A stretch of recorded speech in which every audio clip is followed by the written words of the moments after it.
practice has caught the attention of Google and Apple. The tech giants have announced plans to add software that would enable contact tracing in their devices, making it possible for government agencies to track the distance between phones using approved apps. But the idea, as you can imagine, is raising concerns over privacy. For more on this, we're joined by Richard Lachman from Ryerson University. Richard, thank you so much for joining us. Let's get your reaction to this new technology overall.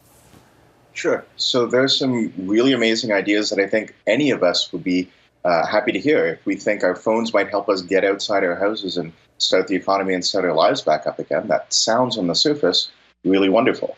There are a lot of problems with the idea, however.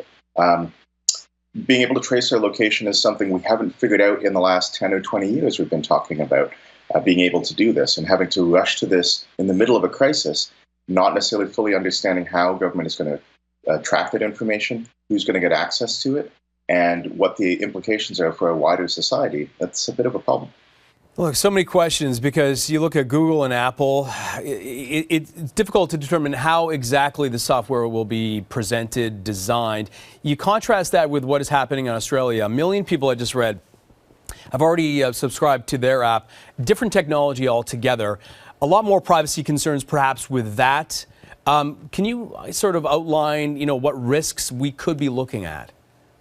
So there are maybe two main ways to think about doing this. The Google and Apple policy is trying to keep all the information on your own device.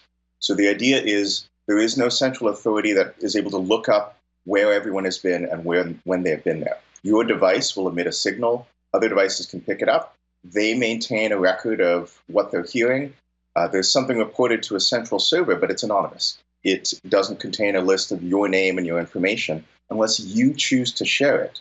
If you get a positive test under the Google and Apple idea, then you can choose voluntarily to report your current status, and then other users who may have been near you and might be at risk can be notified. Under the Australian approach, and also the NHS in the UK has just announced that they're following a different approach.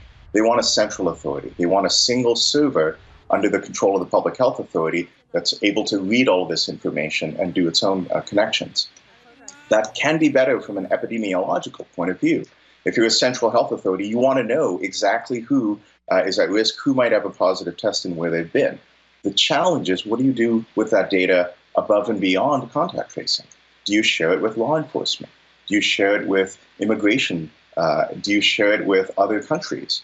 In Canada, we've had challenges. Ontario has shared mental health records with U.S. Border Patrol. There have been cases where we've taken disclosures you may make for customs and tried to check that against your EI claims. Now, these may be helpful for a certain branch of government, but we don't necessarily have authority.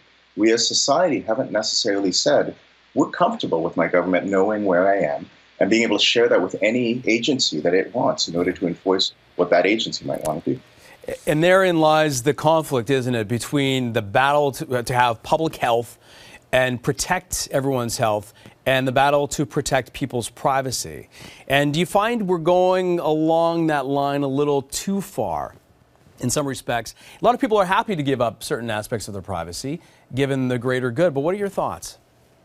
Yeah, so I think there are a couple of questions that I think are really important in this. One, if this is a conversation we want to have, is in the middle of a crisis the time to talk about privacy?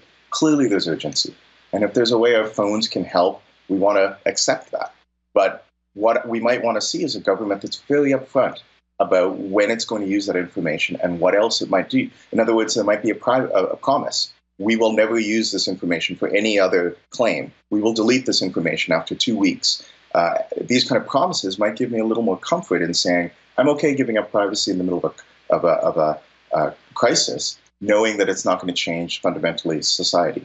The second thing is, go ahead. No, forgive me, because we're up against the clock, but you raised some very important questions, and we really appreciate your time with all of this. It's an important conversation to have. Richard Lachman, we'll have to leave it there. Thank you so much. No problem. Thanks, Anthony.